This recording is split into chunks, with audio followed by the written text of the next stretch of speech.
Bismillahirrahmanirrahim. Assalamualaikum warahmatullahi wabarakatuh. Alhamdulillah hamdan katsiran thayyiban mubarakan fih kama yuhibbu rabbuna wa yardah. Wassalatu wassalamu ala sayyidina Muhammadin wa ala alihi wa ashabihi wa man tabi'ahu bi ihsanin ila yaumiddin. Asyhadu an la ilaha illallah, asyhadu anna Muhammadan abduhu wa rasuluh.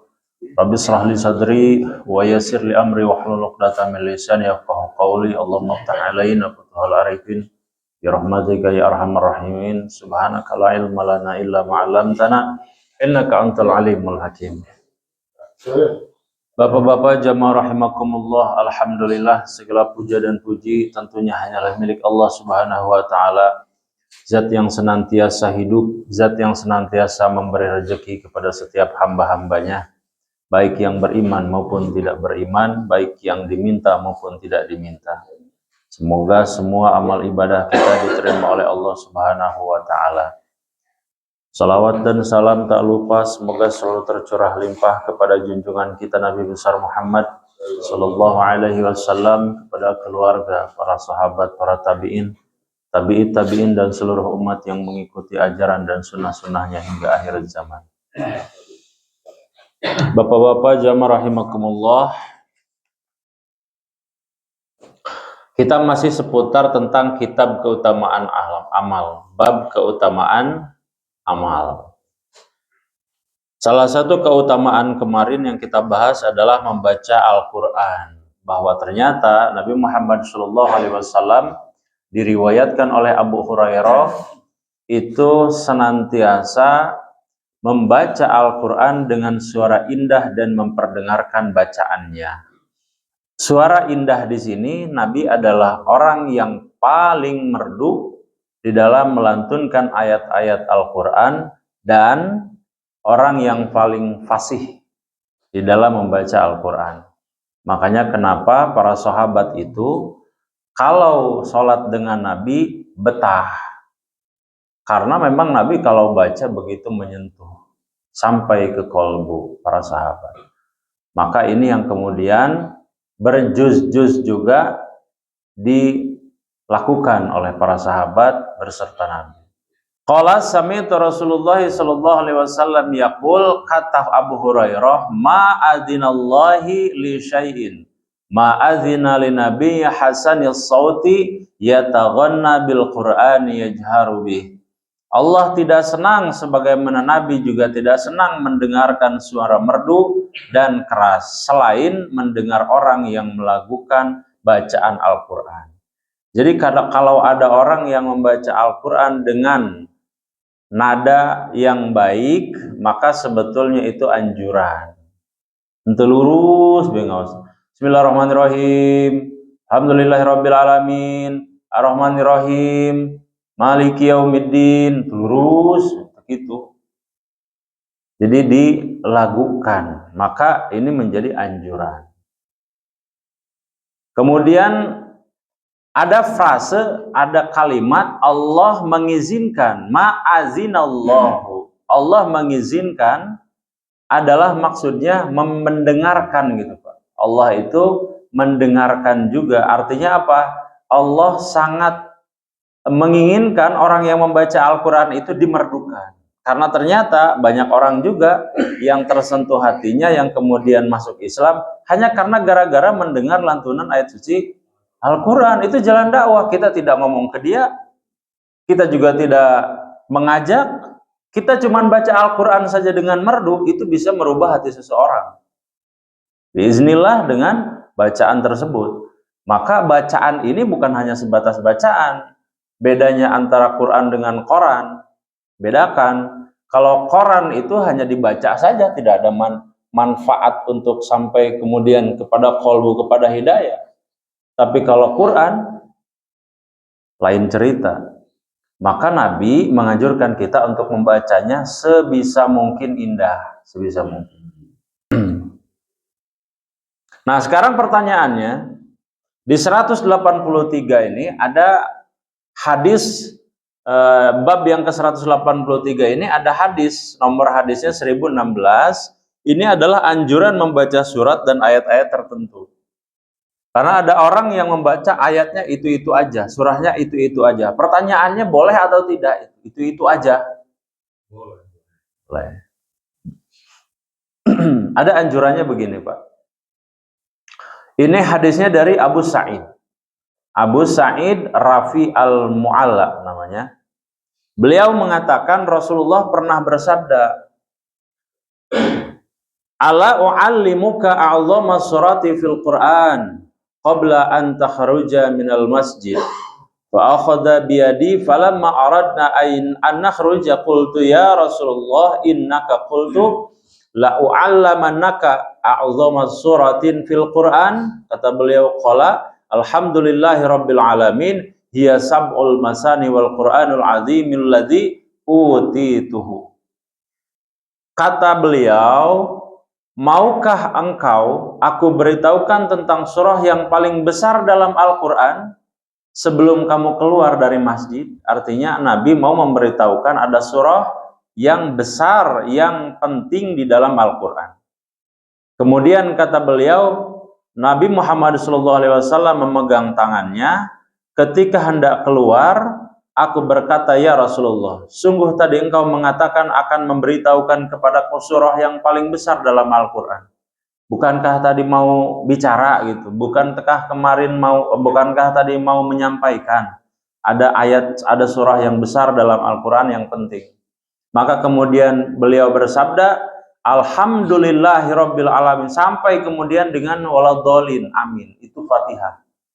Fatihah itu, Pak, itu salah satu surah yang penting dalam Al-Quran. Penting. Kenapa? Karena Fatihah diulang-ulang dalam sholat.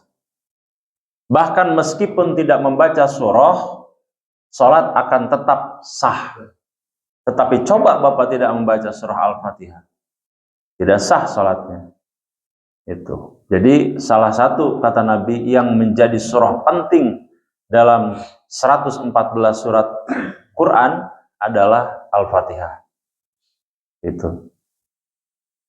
Kemudian ada lagi dari Abu Sa'id juga masih, wa an Abi Sa'idin Al-Khudri anna Rasulullah sallallahu alaihi wasallam qala qul huwallahu ahad. Nah, ini kalau ini hadis tentang keutamaan surah Al-Ikhlas. Ini yang menjadi dasar atau dalil Pak Haji Dedi. Nah, ya main. Qul huwallahu ahad. Qul huwallahu ahad. Di mana beliau bersabda, demi jiwaku yang ada di tangannya, walladzi nafsi biyadihi, innaha la ta'dilu sulusal Qur'an. Jadi sesungguhnya surah Al-Ikhlas itu adalah sebanding dengan sepertiga Al-Quran. Sekarang saya mau tanya, Pak. Al-Quran itu 114 surat. Sepertiganya berapa? 114 bagi 3? 35. Kurang lebih. Berarti 35 surat. Pantes baca nakul huwainya. 114 surat kata Nabi. Sebanding dengan 1/3 Al-Quran kalau membaca surah Al-Ikhlas. Iya Pak, pamit ngaos hadisnya. Kalau begitu tidak usah baca Quran keseluruhan gitu. Al-Ikhlas tilu kali bagi atau satam murah. Pantesan ditaruh suka beli Pak Haji Dedi. Pak Haji Dedi tos ngaos hatam can alhamdulillah abdi mah. Setiap 3 menit hatam Quran 3 menit kumaha acara. Ternyata baca Qur'an 3 kali. Dah sahur Kangjeng Nabi gitu. Innaha la ta'dilu sulusal Qur'an. Membaca satu surah Al-Ikhlas 1 kali sama dengan 1/3 Al-Quran. Berarti orang tak pamit tahlil 3 kali tosa Qur'anan. Apakah seperti itu? Ternyata ditelusuri hadis ini, Nabi ketika menyampaikan ini kepada orang yang sibuk bekerja, ya, kieu Pak, kasus nanti kieu. Satu ketika Nabi menyampaikan ini itu, ada sahabat kasusnya Pak, yang malam hari tidak sempat membaca Quran. Berbeda dengan sahabat lain yang barangkali tidak bekerja. Kalau yang kurang sibuk, sahabat yang kurang sibuk, maka menyibukkan dirinya dengan baca Quran.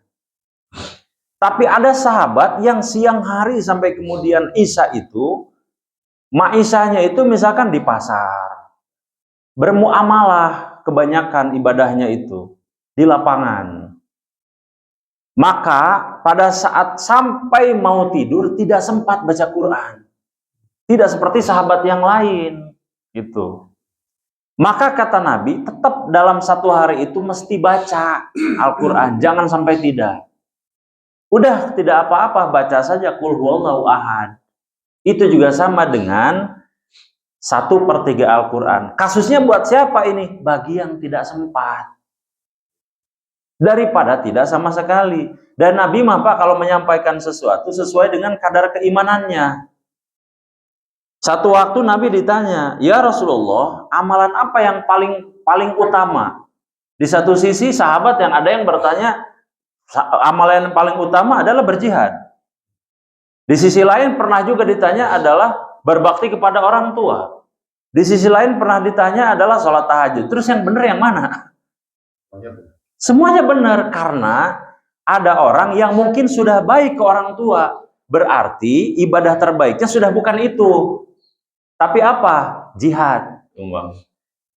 Ternyata jihadnya sudah. Selalu kalau berperang ikut dengan Nabi. Mungkin bermasalah dengan orang tua. Maka amalan utama orang ini nih khusus nih. Berarti berbakti kepada orang tua. Dan setiap orang kita nih, itu masing-masing punya kelebihan dan kekurangan masing-masing. Ada yang mungkin baik di sholat tahajudnya, kurang baik dengan tetangga. Maka nanti amalan terbaiknya ke tetangga baik gitu Pak. Bisa dimengerti nggak Pak? Nah, seperti itu. Nabi mah menyampaikan sesuai dengan kadar keimanan. Jadi konteks 1/3 dari Al-Quran ini bagi yang sibuk belum sempat baca Quran. Begitu makna hadisnya. Sama juga kasusnya dengan sahabat bertanya. Ini pernah saya sampaikan sebetulnya. Ya Rasulullah, enak sekali ya orang kaya itu. Mereka itu sudah ibadah sama seperti kita. Kemudian mereka juga berpuasa sama seperti kita. Tetapi ada satu kelebihan yang tidak dimiliki oleh kami orang-orang yang tidak punya uang. Apa itu? Banyak sedekah. Ini kata sahabat yang miskin, Pak. Nabi tersenyum waktu itu, Pak. Lalu kemudian Nabi menyampaikan, jangan salah. Kalian kalau melihat orang kaya pulang pergi haji, ayah haji orang masa kali ya bagi asaripu. Dari mah tiap tahun Pak haji teh umpama ini. Umroh tiap tahun bahkan tiap bulan begitu. Umroh deui. Ningali orang miskin mah oh iya teh. Asa jembar pisannya si rezeki teh. Tiap sasih ke Arab. Kuli TKW. Apa yang dikatakan oleh Nabi? Kalau kalian ingin juga sama pahalanya seperti pahala haji, maka sholat Jumat juga itu merupakan sama, ibadah yang sama dengan pahala haji.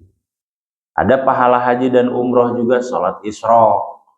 Itu kan? Nih setelah ini kita nih. Sholat isyraq 2 rakaat, pahalanya sama dengan pahala haji dan umroh. Sekarang abdi bade naros, Pak. Kalau pahalanya sama, kenapa kita jauh-jauh ke sana? Begitukah memahami hadis? Jadi bagaimana tuh, Pak Imam? Begitu, Pak. Jadi Nabi itu bijak. Ini menyampaikan kepada siapa ini? Kalau kepada orang kaya mah keras Nabi, Pak. Kalau kamu punya rezeki, lakukan umroh kami orang ayeuna ya. Gaduh nanti namina gaduh kemampuan untuk kemudian berangkat ya wajib. Nabi nggak begini ngomongnya Pak, nggak akan begini pasti, berbeda nanti. Tapi karena ini yang berbicara orang miskin, maka dilapangkan hatinya oleh Nabi, tidak usah khawatir. Kalau kamu memang tidak punya uang, ingin ibadah pahala umroh dengan haji, sudah ada sholat isyraq, ada sholat Jumat. Itu saja jangan sampai ditinggalkan. Sama juga pahalanya. Nah sekarang saya tanya, apakah pahala haji dengan Jumat itu menggugurkan kewajiban haji? Enggak. Ternyata itu hanya pahalanya saja. Ustaz, kalau begitu rugi dong orang kaya. Orang kaya mau sudah mengeluarkan uang begitu banyak, tetapi kemudian pahalanya disamai dengan orang miskin ini. Itulah keadilannya, Pak. Tetapi ingat, nih saya tuliskan di sini. Sering banyak, Pak, banyak sekali hadis-hadis yang menceritakan pahala ini sama dengan ini, pahala ini sama dengan pahala ini. Seperti tadi, Qul huwallahu 1 kali sama dengan pahala 1/3 baca Quran utuh. Sekarang saya tanya, nih Pak, yang dimaksud hadis itu begini. Kalau nggak ngaji hadis nanti kita nggak tahu. Nih, ini haji, ibadah haji. Ibadah haji itu punya banyak sekali pahala. Satu, menabung uangnya itu pahala. Dari menabungnya. Kemudian perjalanannya. Kemudian apa lagi? Sedekahnya sebelum umpama berangkat. Kemudian apa lagi? Pada saat di sana bersabar juga menunggu. Kan orang teh menunggu ya. Menunggu giliran. Berarti bersabar menunggu. Ada nih pahalanya, Pak. Di samping itu juga ada ibadah intinya, pahala ibadah inti. Ini pahala ya, pahala ini. Ibadah intinya, ibadah hajinya, ibadah intinya. Kemudian ada juga kepulangannya. Nah ini maksudnya Pak. Ketika satu hadis menyatakan pahala ini sama dengan pahala yang sana, seperti kasus ini, pahala 1 Qul huwallah itu sama dengan 1/3, sama juga dengan kalau sholat Jumat sama dengan pahalanya orang yang berhaji. Maka perhatikan ini, yang dimaksud oleh hadis itu adalah hanya ibadah ini saja. Sedangkan haji itu punya banyak rentetan pahala. Jadi tidak semua pahalanya itu disamakan, hanya bagian tertentunya. Ngerti nggak Pak? Ada pahala menabungnya. Emang menabung itu tidak berpahala, Pak? Pahala itu sama. Selama proses kita menabung untuk beribadah haji, maka dicatat pahala oleh Allah. Selama masa menunggunya juga dicatatkan pahala. Makanya kalau sudah ada niat untuk berhaji, apalagi sudah nabung, sudah DP, niatkan ya Allah, ingin sampai ke sana. Ingin sampai berhaji. Maka mudah-mudahan selama proses perjalanan ke haji, kalaupun meninggal, sudah dicatat sebagai orang yang sudah berhaji. Paham nggak sampai sini Pak? Begitu. Itu pahala yang tidak dimiliki oleh orang yang cuman sholat Jumat. Jadi kalau sholat Jumat mah tidak ada pahala menabungnya. Apa yang mau ditabung? Saya cuman pergi saja ke Jumatan. Yang kedua, apakah di perjalanan itu tidak beresiko? Beresiko, bisa meninggal di perjalanan karena pesawat jatuh dan sebagainya. Maka perjalanan ini juga dinilai sebagai pahala. Kalau umpama di perjalanannya meninggal, maka insya Allah juga husnul khotimah karena memang niatnya untuk beribadah. Tuh, pahala perjalanan ini tidak mungkin didapatkan bagi orang yang cuman sholat Jumat. Paham ya sampai sini ya? Jadi hadis kalau menyatakan pahala ini sama dengan pahala yang sana, itu sama dengan pahalanya itu pahala inti. Tetapi tidak ada rentetan yang lain yang dia dapat. Padahal kalau kita melaksanakan ibadah haji, semua rentetan pahala dari pertama kita menabung, berjalan, kemudian ada sedekah barangkali sebelum kita berangkat, kan biasanya ada tuh ya, ada sedekah-sedekah yang berbentuknya itu selamatan. Itu sedekah sebetulnya judulnya mah. Walimatus safar. Nah, itu ada sedekah-sedekah. Kemudian sabar di dalam menunggu juga ada ibadah di situ. Kemudian kepulangannya juga ada pahala dan lain sebagainya. Maka yang dimaksud oleh hadis yang intinya saja, pahala intinya saja. Tetapi pahala-pahala yang lain tidak dia dapat. Tetap saja akan ada perbedaan. Sehingga kalau kita kalkulasi secara umum, masih tetap bagi orang yang punya kemampuan berangkat haji, dia lebih utama dibandingkan orang miskin yang lebih memilih untuk sholat Jumat, yang punya kemampuan untuk sholat Jumat, gitu ya. Kalau orang kaya, ibadah terbaiknya berangkat. Tapi kalau orang miskin, ibadah terbaiknya berarti Jumatan. Paham sampai sini ya? Begitu memahami hadisnya, Pak. Jadi jangan disamakan, toslah orang matong haji, sholat Jumat we, umpama. Tidak begitu. Kumaha apa yang pada naros tuh? Terus ngeluk ya. Ada Anas radhiyallahu anhu ya. Ada seorang sahabat namanya Anas radhiyallahu anhu. Pernah mendatangi Rasulullah, lalu kemudian mengatakan begini, ya Rasulullah, inni uhibbu hadhihi surah. Ternyata yang suka Al-Ikhlas itu sanes urang wae, Pak. Anas ge. Anas, sahabat Nabi Anas radhiyallahu anhu, itu juga sama mengatakan saya suka sekali dengan qul huwallah ini. Apa kata Nabi? Beliau bersabda, qul huwallahu ahad, qala inna hubbaha adkhalakal jannah. Sesungguhnya kesukaanmu itu terhadap surah Al-Ikhlas itu dapat memasukkanmu ke dalam surga. Cuman Al-Ikhlas itu teh. Maksudnya begini nih, maksudnya. Al-Ikhlas yang pendek saja 4 surah itu bisa membawa kepada surga. Apalagi yang banyak. Itu maksudnya teh. Sanes mengagung-agungkan berlebihan Al-Ikhlas lalu kemudian tidak ada surah yang lain yang dihafal, enggak. Yang 4 surah saja sudah berbuah surga. Apalagi An-Naba. Apalagi surah Al-Imran. Apalagi surah Al-Baqarah yang panjang. Begitu maksudnya. Maknanya begitu. Karena kalau tekstual hadis ini dipahami, bagaimana dengan surah Al-Kautsar yang 3. Yang tidak pernah juga disebut.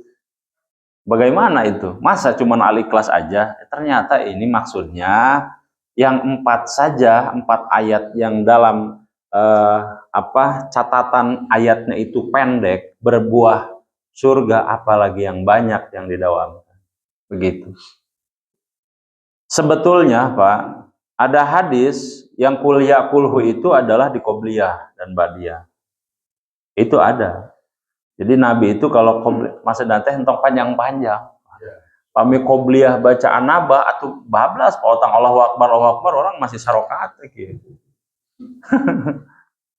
Jadi ada anjuran beberapa seperti sholat Jumat. Sholat Jumat itu anjurannya sabihisma rabbikal a'la itu, al-a'la. Al-a'la dengan kuliah ayyuhal kafirun, al-kafirun itu. 2. Memang ada Nabi itu sebetulnya lebih kepada Nabi ini sering mendawamkan surah-surah tertentu di sholat-sholat tertentu. Gitu. Tapi sebetulnya sholat baca surah apa saja tidak ada sama sekali batasan. Tidak ada, Pak. Hanya Nabi sering baca dalam sholat maghrib umpama apa, sholat qobliyah umpamanya apa. Tetapi walau alam sepengetahuan saya, sebaiknya jangan seperti itu. Kalau Nabi tidak membuat itu wajib, ya berarti kan tidak ada masalah yang lain. Mungkin barangkali husnuzonnya kita, karena beliaunya sudah kebiasaan bertahun-tahun itu. Yang mungkin yang dihafalnya juga itu aja. Maksudnya lebih ke kenyamanan gitu, Pak. Kan ayahnya padahal kita tuh banyak, Pak. Ko abdi pernah ditaruh saanu tahsin oge. Berapa banyak hafalan? Sebetulnya banyak, Pak. Kan disebatkan ko abdi teh. Di Al-Hakumut Takasur paham nggak? Hafal nggak? Ternyata hafal. Wal Al-Asr paham nggak? Paham juga. Kemudian hafal juga. Kemudian Al-Humazah ternyata hafal juga. Sampai ke An-Nas hafal juga. Kenapa yang dibaca itu lagi? Ternyata karena faktor kebiasaan. Bukan karena tidak hafal. Ayeuna Bapak ya, begitu Allahu Akbar. Eta teh sok langsung ya. Sok langsung ngecapnya sesuatu yang berulang. Laras apa henteu? Nya gitu, spontan. Padahal mah urang teh niatnya al-humazah, wailul likulli humazatil lumazah. Kunaon kana kuliah di kuliah deui nya. Itu karena memang kebiasaan kadang-kadang. Sering. Dan apabila merubah kebiasaan itu, kayak mikirna rada lain teh, Pak. Ieu teh urang baca naon ya? Siga Pak Imam arek baca. Kumaha Pak Imam? Jadi sungsang.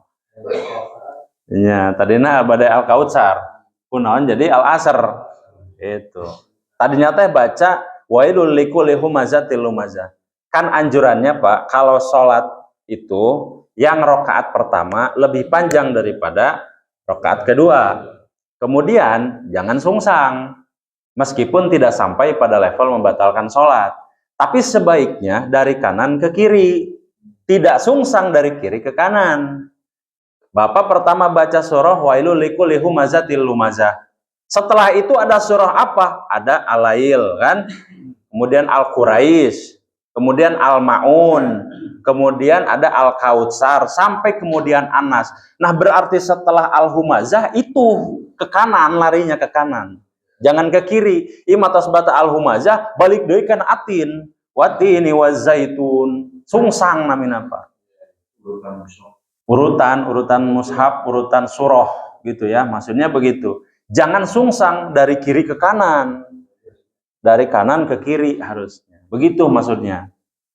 Nah, itu makanya kenapa kita harus tahu surah ini setelah ini apa. Mana yang lebih dulu surah ini apa surah ini. Kemudian dilihat juga, kalau rakaat pertama lebih panjang, rakaat kedua lebih pendek. Baik secara durasi maupun ayat. Ada yang barangkali pendek,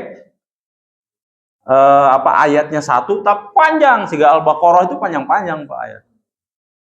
Cekap hiji we kita mah, cekap hiji. Panjang bisa setengah halaman. Gitu. Maka bisa jadi jumlah ayat, bisa jadi durasi bacaan. Yang ini mah satu ayat panjang sampai mungkin ada 2 menit bisa kita baca. Yang ini mah ada 5 ayat tetapi cuma bisa dibaca misalkan setengah menit atau 1 menit maksimal.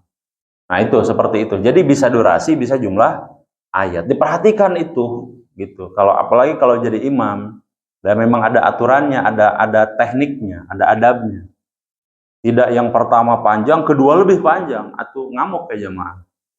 Panjang-panjang teuing gitu. Jadi harus yang kedua lebih pendek, dan sebagaimana itu adalah yang dicontohkan oleh Nabi. Begitu Pak Haji. Jadi tidak sampai membatalkan, dan juga anjurannya ada beberapa nabi mencontohkan, tetapi kalau maghrib itu terus juga tidak ada ketetapan pasti gitu untuk membaca itu terus menerus. Gitu ya. Tapi kalau sholat qobliyah itu ada. Ya. Sholat qobliyah itu baca kulhu dengan kuliah dengan kulhu. Itu memang ada kalau itu. Dan Nabi mempraktekkan itu. Ya bisa kita pahami tadi supaya tidak kepanjangan.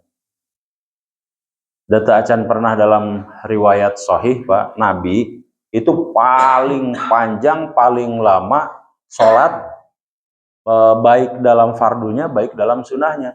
Tapi tidak pernah ada riwayat Nabi kalau qobliyah itu panjang. Surah Al-Imran nggak pernah. Yang pendek-pendek saja. Begitu. Kemudian pertanyaannya, Ustadz, yang dimaksud panjang bacaan itu yang seperti apa? Karena itu tuh asumsi Pak. Mungkin bagi orang ini enggak, mungkin yang lain panjang. Jadi definisi panjang itu yang seperti apa? Kalau kita lihat di hadisnya, panjang yang dimaksud itu adalah berjam-jam. Pernah dengar kisahnya? Yang salat Isya, sahabat Nabi pernah memimpin sholat Isya. Pada saat memimpin sholat Isya itu, kebanyakan jamaahnya sudah lelah bekerja di siang hari. Sudah lelah bekerja. Begitu takbiratul ihram Allahu Akbar. Ternyata yang dibaca surah-surah panjang. Al-Baqarah, Ali Imran, ayo berapa juz. Dan itu lama Pak, berjam-jam itu. Maka kemudian sahabat-sahabat yang sudah lelah ini kemudian mufarraqah. Apa mufarraqah? Memisahkan diri dari jamaah. Dan itu banyak Pak. Banyak yang memisahkan diri. Alilalilah teuing tos sajam itu yang teruku-ruku. Padahal baru 1 rakaat. Kondisi kita sudah lelah bekerja seharian itu.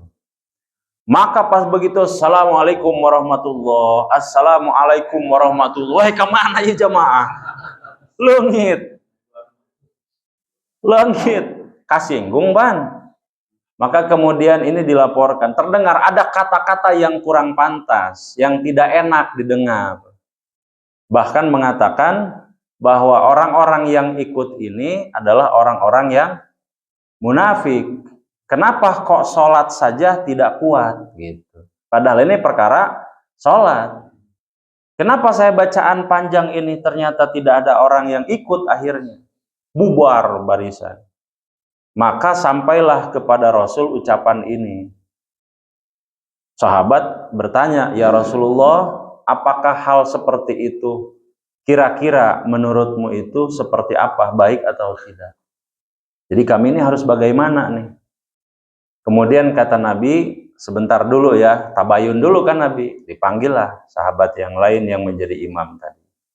Begitu ditanya, kenapa kamu panjang sekali bacaan? Kan engkau juga mencontohkan seperti itu ya Rasulullah. Panjang. Itu kan imamnya saya dan makmumnya kamu. Jadi kamu mah bisa kuat, tapi yang lain kan bagaimana? Gitu. Jadi ternyata tidak semua jamaah punya keimanan yang sama, punya kekuatan yang sama di dalam berdiri. Pahami nih kalimat ini Pak ya. Yang dimaksud panjang itu berarti sesuai dengan adat kebiasaannya. Panjang di kita belum tentu sama definisinya dengan panjang di Arab.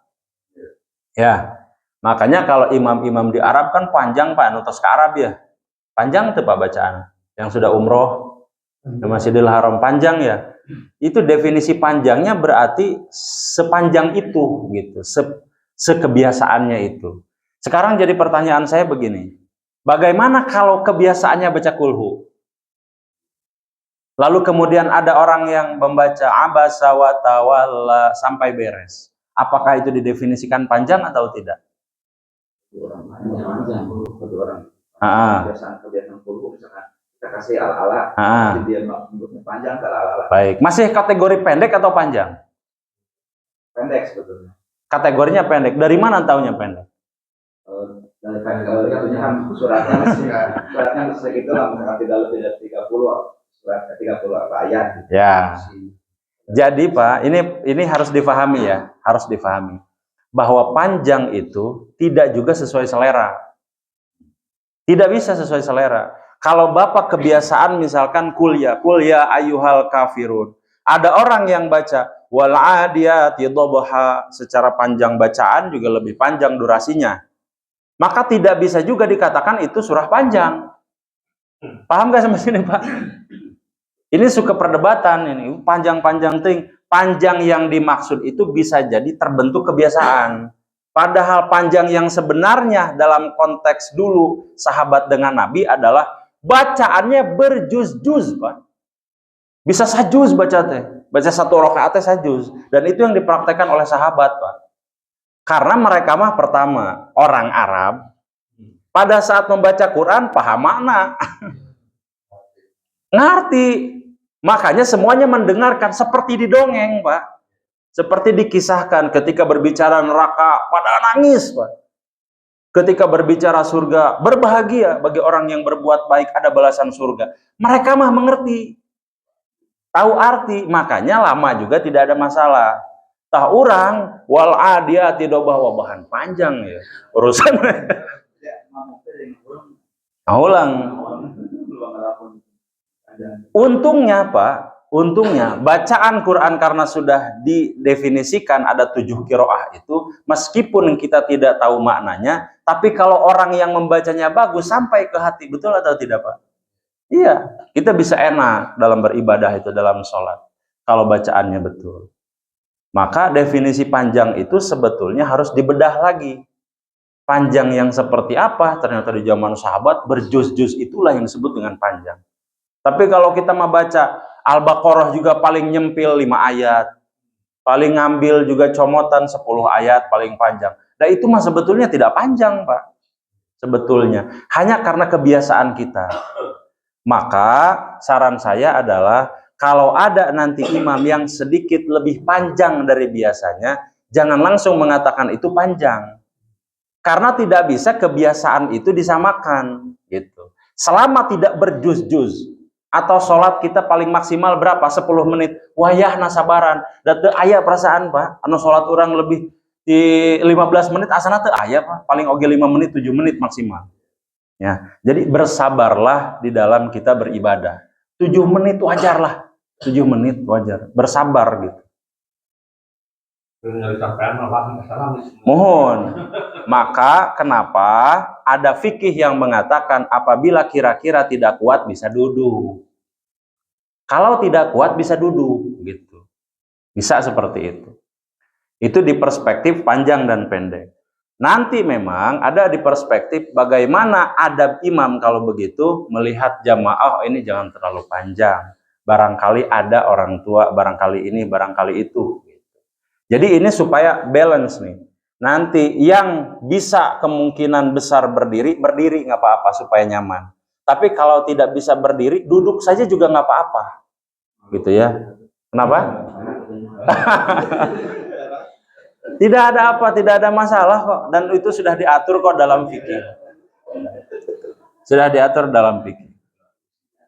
Bersabar. Imam berpanjang, yang mau itu waktu ini pertama biasa kayak ini kayak busuk. Ya. Lama-lama ada kaki yang udah bergerak. Mulai. Jadi gitu. Ya. Mulai gelisah ya. Amin.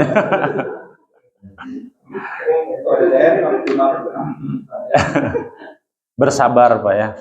Intinya adalah bersabar saja. Tidak akan pernah lebih dari 10 menit kok Pak itu. Bersabar saja. Sabar. Insyaallah.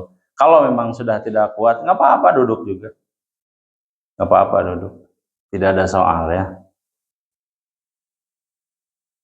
Jadi memang merubah kebiasaan itu susah Pak.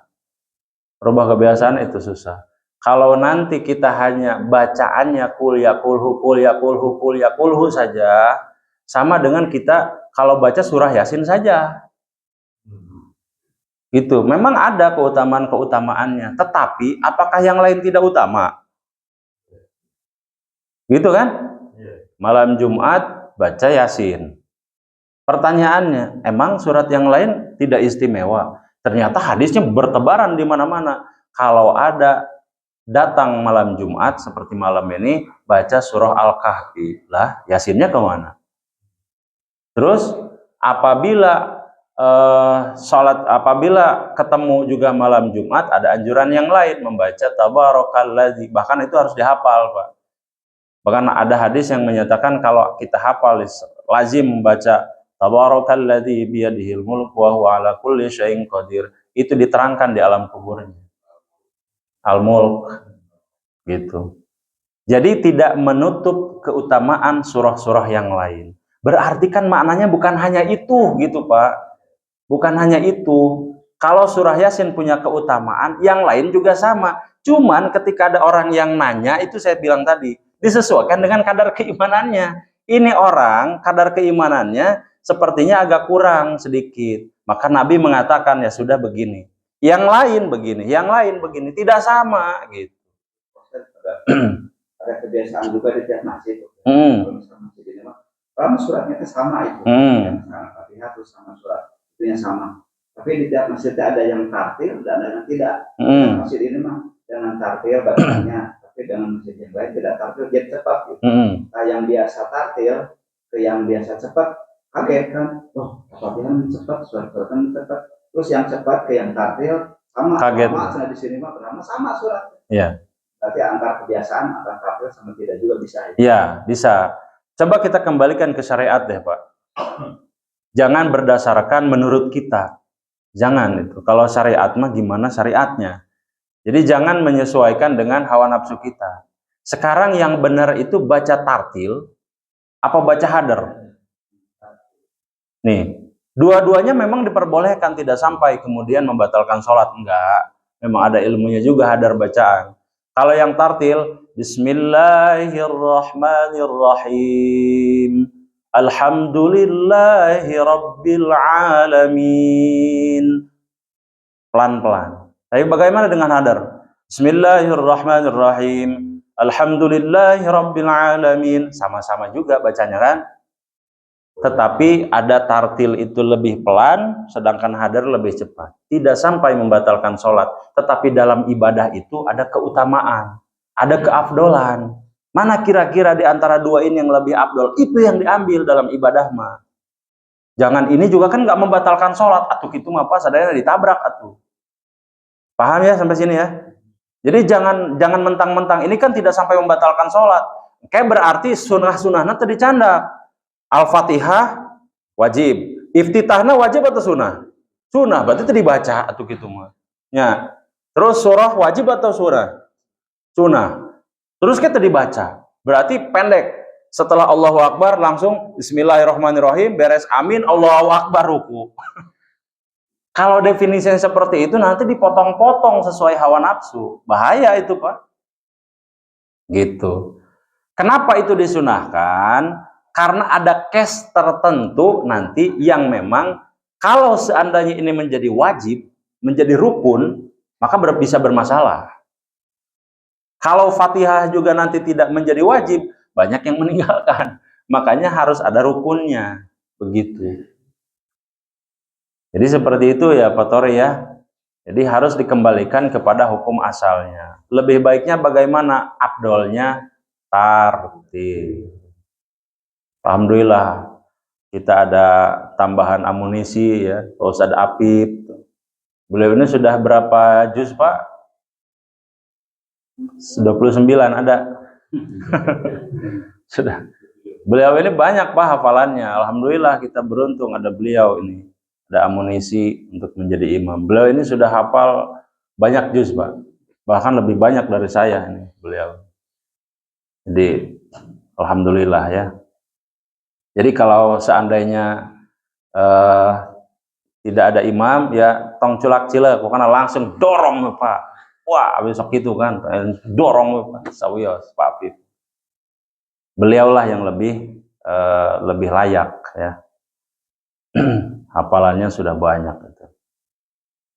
Dan memang Pak, bedanya gini kalau kita hafalan itu, saya juga tidak tahu ya. Kalau kita punya banyak hafalan itu seperti kayak lancar aja gitu Pak. Otak tuh kayak yang kita bayangkan tuh itu. Ada ayat gitu, nanti yang kelihatan ini ayat mirip-mirip, ini dengan ayat yang mana ya mirip gitu. Kan banyak tuh ya. Banyak. Seperti sering saya sampaikan, seperti surah Atin dengan Al-Insyikok itu kan mirip-mirip. Kalau surah Atin illalladzina amanu wa amilus solihati falahum ajrun ghairu mamnun. Kesananya fama yukadzibuka ba'du biddin alaisallahu biahkamil hakimin. Mirip juga dengan Al-Insyikok illalladzina amanu wa amilus solihati lahum ajrun ghairu mamnun. Tidak pakai falahum. Entong ke kali itu nak lahum ajrun ghairu mamnun fama yukadzibuka ba'du. Atau Pak Belit kayak siga kul ya ayyuhal kafirun la a'budu ma ta'budun wala antum abiduna ma a'bud wala ana abidum ma abattum wala antum abiduna ma a'bud wala ana abidum ma abattum wala antum deui wala ana deui wala antum deui. La ilaha beres. Perasaan cuman ayat genep ayat gitu, tapi kok bolak-balik setengah jam gitu, itu beres-beres. Jadi pertanggungjawaban itu di hadapan Allah kita baca Quran sebanyak gimana gitu. Gimana Pak? Ya pertanggungjawabannya nanti misalnya di akhirat kita menghafal Quran terus sampai berapa juz atau berapa banyak gitulah. Iya. Kalau kita hafal itu karena selama hidup itu misalnya. Iya. Alhamdulillahnya Pak, yang ditanya bukan hafalannya, tapi mengamalkannya. Iya, jadi nanti ditanya, kamu menghafal Al-Quran? Iya. Kamu mengamalkan juga enggak? Jangan-jangan cuma sebatas di lisan saja. Jangan-jangan cuma sebatas di otak saja Quran itu. Padahal Nabi mencontohkan dihafal, diamalkan, dan diajarkan. Makanya ada hadis yang paling baik adalah yang mempelajari Al-Quran dan mengamalkannya. setelah mempelajari mengamalkan gitu. Yang ditanya berarti pertama adalah kamu dulu belajar Quran nggak? Itu dulu yang ditanya. Setelah itu nanti menjawab nih si orang ini, saya dulu menghafal Al-Quran. Jadi nanti pertanyaannya disesuaikan dengan jawaban.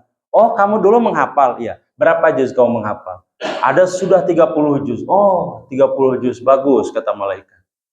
Nanti ditanya lagi, dari 30 juz itu, semuakah kamu amalkan? Itu sudah nahulang tuh Pak. Al-Quran mengajarkan kamu harus baik ke tetangga. Nanti ditanya lagi, kamu baik nggak ke tetangga? Enggak. Oh, berarti ini menghafal cuman ada di otak, tetapi tidak sampai ke perilaku. Padahal Nabi itu adalah Al-Quran yang berjalan kan ya. Al-Quran yang berjalan itu setiap bahasan Al-Quran ini Nabi mencontohkan, artinya mengamalkan jauh lebih utama setelah mempelajari. Maka pertanyaannya nanti sesuai dengan jawabannya. Tapi kalau jawabannya, kamu belajar nggak dulu Al-Quran? Belajar. Kamu hafal berapa? Saya tidak hafal, umpama. Maka berarti pertanyaannya berhenti di situ. Tidak menanyakan hafalan. Jadi tidak menanggung dosa untuk tidak menghafal gitu. Enggak. Tidak ada. Jadi yang ditanya adalah belajar kita bagaimana ke Al-Quran, dan itu karena ada hadisnya ya.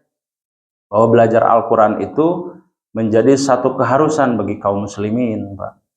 Termasuk ini, memerdukan suara juga ternyata ada hadisnya. Supaya bacaannya bisa menjadi dakwah bagi kita yang punya suara bagus, apalagi sampai kemudian orang lain juga mau belajar. Mesti itu Pak. Itu Pak Haji. Ya. Tong hawartos pami hafalna kul ya kulhu. Tong hawartos. Usada abdi mah sepuh menghafal teh siga nu ripuan. Bujeng-bujeng ngahafalnya. Anu eta bage sendal aya di mana, kadang-kadang teh hilap. Nyimpen di mana ya kan, tadi teh perasaan nyimpen palu teh di mana, kampak teh di mana.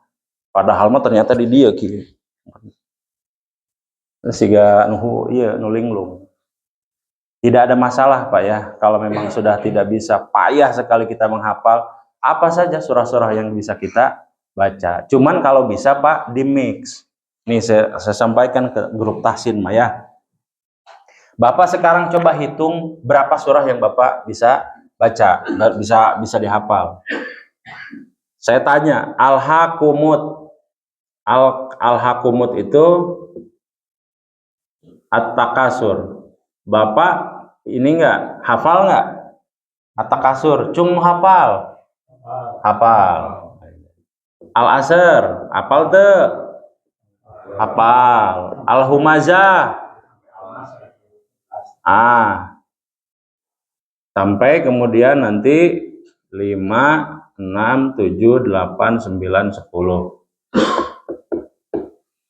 Al-Humazah, kemudian Al-Lail, Al-Quraisy,